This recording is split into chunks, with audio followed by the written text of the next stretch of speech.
Please welcome to the stage John Dauphiné. Thank you very much. Michael, Chris, the organizers of Future Proof. What an amazing day.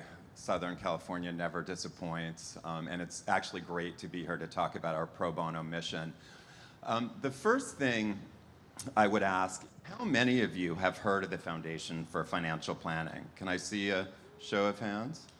Okay, so that's a pretty good group.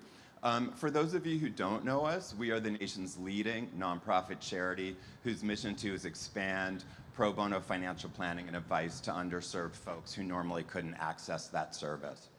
So it's a great mission, and as Chris mentioned, we've been around for 30 years now. And to kick off our session, I'd love to show you a video that talks a little bit about our history and about our mission.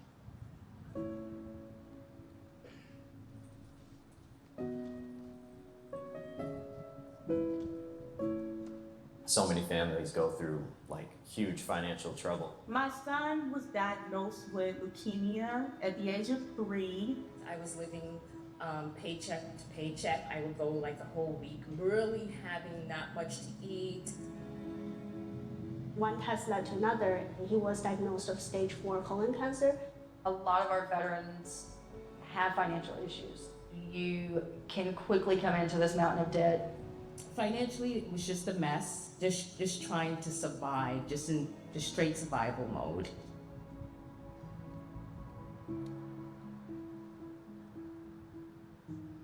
Foundation was started by a group of us who wanted to reach the underserved.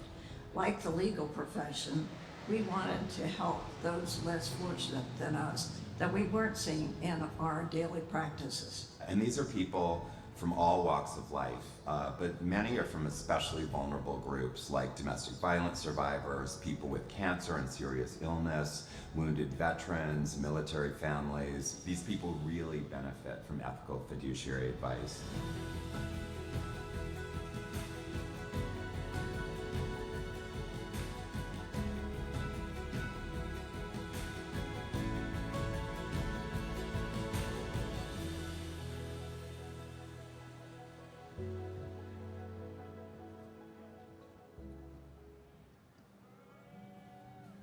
The volunteer CFP professionals are the lifeblood of this movement. I always wanted to be a financial advisor, and it was really to help people out, whoever they may be in whatever financial position they may be. The information that I have and that I probably take for granted, I'm able to share that with someone who truly appreciates it and values it. To help people live the kind of life that they want to live and would otherwise not be able to do it is the greatest reward I personally do.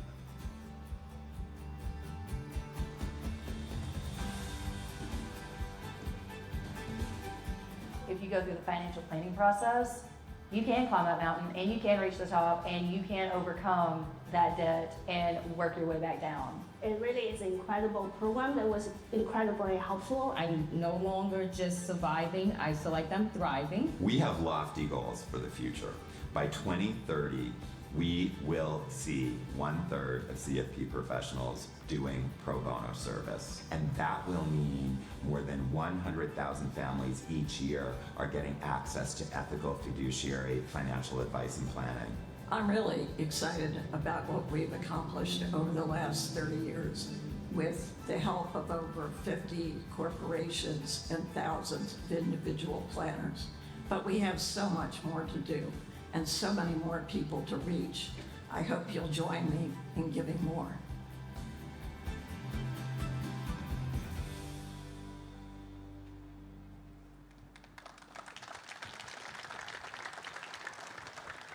So you've heard some of the voices of the actual clients and the amazing advisors who volunteer for the programs of the foundation. And I'm here to tell you, it's life-changing. The way that just-in-time fiduciary objective advice can help a family that doesn't know much about personal finance and that has no way to access really objective expertise, it can truly be life-changing. And it doesn't even have to be a years-long engagement. I mean, I'm talking 1 to 3 meetings can put somebody on an entirely different financial trajectory. And as we all know, it's very difficult for people who don't know a lot about finance in this complex economy. But I'm not here to talk about the transformative power on the client. What I want to talk about today is talking to you as industry leaders about the benefits you can reap by embracing pro bono at your firms. And I'm going to divide that into three different sections. One is I'm going to talk about why you should care. You know, you're all busy, you're juggling so many things in your daily practices, so why should pro bono show up on your radar? Number two, I'm going to talk about what some of the leading edge firms in this area are doing to really advance their overall workforce and other strategies. And then number three, I'm going to give you some easy steps to get started. So if you've, maybe you're interested, you've never really thought about it, this is a really, really quick roadmap for you to think about at your firm. So let me set the table. We all know there's a war for advisor talent, and that is actually going to get worse. Many of you may have seen the study that came out by McKinsey earlier this year that predicted within the next decade there will be 100,000 advisor shortfall. And that even incorporates the inefficiencies that will be brought to the industry by AI. So, you know, the problem is resulting from a lot of advisors who are on the brink of retirement and not enough younger advisors in the talent pipeline. So there just is a mismatch, and it's going to be really, really important, as you all know, for firms to stay competitive in your workforce strategies. We believe and have great evidence for the fact that pro bono can be an amazing talent strategy. It can help you recruit, engage, and retain advisors. And I'm not just saying this because I've spoken to hundreds of volunteers that say, you know, part of the reason I love my firm is it's not just about making money. We really are committed to the community and to helping people and to letting folks volunteer some time to bring advice to those who normally couldn't get it. But we did a research study of 1,200 CFP professionals, and it was the largest one ever done on pro bono in the field. And what we found was that about half of all CFPs would rather work at a firm with an encouraging policy on pro bono, and that rose to 55% would rather when we looked at the respondents of those under the age of 35 and female advisors. So there's a clear preference to work at a firm with an encouraging policy. But we also asked, does your firm have one right now? And only in the low 20% said, yes, my firm has one right now. So there's a gap there that firms on the cutting edge can really leverage in your workforce strategies. The other thing I want to point out here is very recently we surveyed a couple hundred students and other folks who want to become certified as financial advisors in the next year or two. And more than 80% of them said, I would rather work at a firm with an encouraging policy on pro bono, with 43% saying I would be much more likely to select a firm that looked like that. You know, when we think about pro bono, we often look to the legal field. I think a lot of us know they're sort of the gold standard. And it's true that if you talk to leaders in big law, they virtually all are in the pro bono game. And the reason for that is they have to be. They have to be competitive in the workforce, to attract and retain associates, and to frankly have it as a badge of culture about their firm. And what's interesting is we are seeing kind of a similar development as happened in the law, because the law wasn't always like that. In the late 80s, the American Bar Association came forth and said all attorneys should do 50 hours of pro bono a year. It was a recommendation, but it was an important cue to the profession. And CFP Board recently came forth and said all CFP professionals should do at least 20 hours of pro bono a year. So we feel like we've really approached an inflection point, and the attitudes and preferences of advisors are showing us that that's true. In fact, our survey of CFP professionals showed 70% want the advisory field to be more like the legal field in its embrace of pro bono. And when we talked to the students and the rising entrants into the profession, more than 80% said they would like to see the advisory profession be more like the legal. The other thing I'd be remiss not to mention is pro bono is awesome for professional development. We talked in our survey to hundreds and hundreds of CFP professionals, and they said they were able to develop their skills in many areas where CFP board requires mastery to be a certified financial planner. And in addition, the soft skills that all of you know are critical, things like client listening and communications, dealing with a more diverse client base, tackling new issues and new leadership roles. Clear majorities all said that pro bono service enabled them to do that and then to bring their skills into their broader paid practice. So it benefits the advisor, and in turn, it also benefits the firm. I'd be remiss also if I didn't thank all of the amazing partners. There's so many different stakeholders in this industry that see the value in doing this work. So you can see on the slide all of these companies, and there's clearing and custody, fintechs, asset managers, RIAs. They have come together and made contributions to our mission, but also helped us motivate and engage more and more volunteers to do this work. So I know a lot of the tents out there are housed some of our friendly partners here, and I just want to thank them. One of the things we try to do is help foster learning by example. We don't just want to talk to you all about what works. We really care about what the firms are doing out there in the world and how they're succeeding as they embrace pro bono. How are they advancing their strategies? How are they deepening their culture and improving their workforce approach? And I have to say, we were lucky to have 3 very different firms do case studies on how they're operationalizing pro bono. So we had Abacus Wealth. Some of you may know them. They're based not too far in the LA area. They're a mid-sized firm. We had Edelman Financial Engines, who you all know is a mega firm. And then we had a small boutique firm, Yeski Bowie, do case studies. And what we found was really interesting.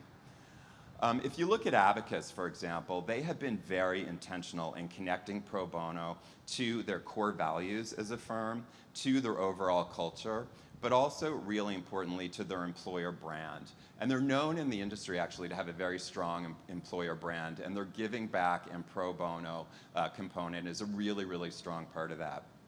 And one of the things they do is make it easy for their advisors to engage. They encourage them, they work with us, so their advisors have access to dozens and dozens of different types of opportunities. And they also, on their website, even have a scheduling tool. So underserved members of the community can go on and request a meeting with their advisors incredibly easily. And that's been really, really meaningful in terms of getting numbers, getting more and more people served. They also do an impact report at the end of each year where they spotlight a range of things the firm does, including pro bono, and send it out to all their clients and stakeholders, really to show that pro bono is part of the DNA of their firm. Likewise, Edelman Financial Engines is doing some really interesting things. In fact, they adopted pro bono service as one of their core pillars. They have 2 in their philanthropy, in their philosophy of giving back. And of course, because financial advice is their core product, it's a perfect fit. The other thing they do is they really encourage their younger advisors to get involved, and they make sure that the younger advisors know that Edelman allows for 16 hours of paid volunteer work a year, and that these are encouraged to be used for pro bono engagements. And then another innovative thing they do is a special training program. And they actually have this taught by Edelman advisors, and it's often related to underserved groups and the needs of underserved groups. And these are both folks that may be in pro bono populations or may be up and coming and eventually sign on as clients of the firm. So they have different training programs that relate to women of color, LGBT, veterans, and other special populations, and they really, really teach their advisors how to best serve these groups. Finally, I'll talk about Yeski Bowie. As I said, they're a boutique firm. They have offices in California and Virginia. And as not a large firm, they don't have a big operational group. They don't have a big HR function. So one thing they were able to do is just embrace the foundation's model HR policies that we make available to all of our partners. And that was an easy turnkey way for them to have policies that everyone at the firm could understand and that could promote service within the firm.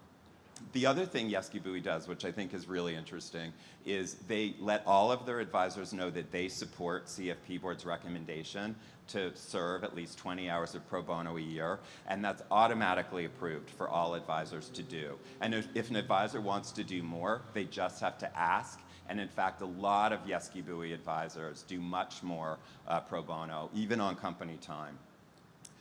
So, and I guess the last thing I'll say about Yeski Bui is the mentorship and the development aspects in pro bono. They have their younger and newer advisors do pro bono engagements and often end up leading pro bono engagements. And I was talking to them the other day, and there was a very shy, bashful person who they really wondered, maybe couldn't succeed as an advisor.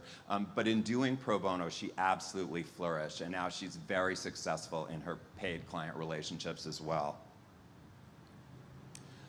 So these firms are on the cutting edge, they're doing a lot, but if your firm's not doing anything, but you're interested and want to get started, I wanted to give you some ideas for how you could do that very easily. And I also should say we have a booth here, booth 510, happy to get into any sort of deeper discussion or advice with any of you. So as you think about embracing pro bono, it's important to have a firm leader, carry the torch, buy into it. Leadership matters, and when a partner or a C-suite individual really says this is important, this is something the firm is behind, the employees listen, the advisors listen. And in fact, our research shows that more than half of advisors would do more pro bono if they truly felt that the leadership in their firm supported it. Another thing, it's obvious, consult with your compliance and HR groups. Make sure that your operational units are comfortable with this new initiative. Often, HR can do things like let advisors know they're encouraged to take their volunteer time off and apply it to their pro bono hours. That's a simple connecting of the dots, and I know a lot of you probably have VTO at your firms of some fashion or another. And also on compliance. We at the foundation have a compliance FAQ. I don't know if Brian Hamburger's in the audience here, but Market Counsel's been very helpful as our pro bono compliance advisor. And whenever we hear of new questions, new concerns, we add to that document. So this is something you can use with your compliance colleagues to really smooth the way. The other thing I'd recommend is have your advisors take our Pro Bono 101. It's a really easy to take digital training. It only takes an hour. It's free. CFP professionals can get a CE credit. And it really just talks about an orientation to helping lower income people and how advisors can use the skills they already have to do that. And one of the things it does, it instills confidence, because a lot of advisors who've never done pro bono say, all my clients are high net worth. I'm not really sure how I could help a lower income family. And they realize they have those core skills and they can do it very easily. We also have a national clearinghouse of opportunities, and this is called probonoplannermatch.org. Any CFP professional can register for free and then browse opportunities at hundreds of nonprofits across the country. These nonprofits serve all kinds of different populations: military and veterans, domestic violence survivors, people with serious cancer, and many, many others. And it's really, really easy to find an opportunity that appeals to the advisor personally. Right now, we have about 60 different opportunities, different types of opportunities available. And they vary in size, they vary in the population served, in the activity. So lots and lots of choice for your advisors. And here you can just see a scroll of some of the different opportunities. This database is searchable, so it's really easy to find something either in your community or virtually. And I should point out, a lot of the opportunities are virtual because we want to make it easy. We want to make it available for your advisors to help right from their desks. In addition to that resource, we offer many others. We have a volunteer resource center, and we're building out our resources for firms. So I encourage you to check out we have a letter of engagement, we have sample disclosures. We also do skills building webinars. So there are different issues that an advisor may encounter more in dealing with lower income people. For example, public benefits, social services, things like that. We do webinars on these topics bi-monthly. They're available for free. You get a CE credit if you watch it live, and then we record them and put them on our website. We actually have one coming up this month on the 25th with Dr. Christy Archuleta, who's terrific. She's a professor at the University of Georgia, and she's going to be talking about, you know, when it feels like you're being a therapist and how to help clients through very difficult times. And of course, we know that that applies not just to pro bono, but also to your paid clients. We were really thrilled when CFP Board made the recommendation about 20 hours, but also that they're now tracking pro bono. So when CFP professionals go in to renew their credential, they're asked to record how many hours of pro bono they've done. This is the best way we've ever been able to get data on pro bono in the field. So please encourage your advisors to make sure that they report their hours when they're renewing their credential. And if they do certain thresholds of hours, they actually get digital badges from CFP Board that they can use in social media, that you can use on your firm's website to show that this matters to your firm. And very interesting tidbit, when we talk to that group of people who are trying to become certified financial planners, almost 90% plan on doing the 20 hours of recommended time each year. So we were really happy to see that. And finally, consider a partnership with the Foundation for Financial Planning. We really try to make it easy for you, as turnkey as possible, for your firm to engage, and in turn for your advisors to engage. And it's also, in addition to the exclusive benefits we give our partners, it's an amazing learning community. So we really not only learn from each other, but we stay on top of the trends, and we commission independent research to make sure we can move this movement forward. So it's easy to join the pro bono movement. We are a nonprofit charity. We rely on gifts from companies and individuals to fuel our mission. So if you're interested in making a gift, stop by our booth, or we also have a QR code here to our donate page. And then there's also an easy way to volunteer. There's a QR code here for Pro Bono Planner Match, and that's the way to easily register and see all kinds of opportunities to start helping right away. So as I sign off, I just have to tip my hat again to all of our amazing partners who make this work possible. So I'm showing some of our top corporate and RIA partners here, but I also have to shout out to all of our individual advisors who support us and all of the advisors who volunteer every day to help these families. The impact is really extraordinary, and I invite all of you to join with us and be a part of it. So thank you very much.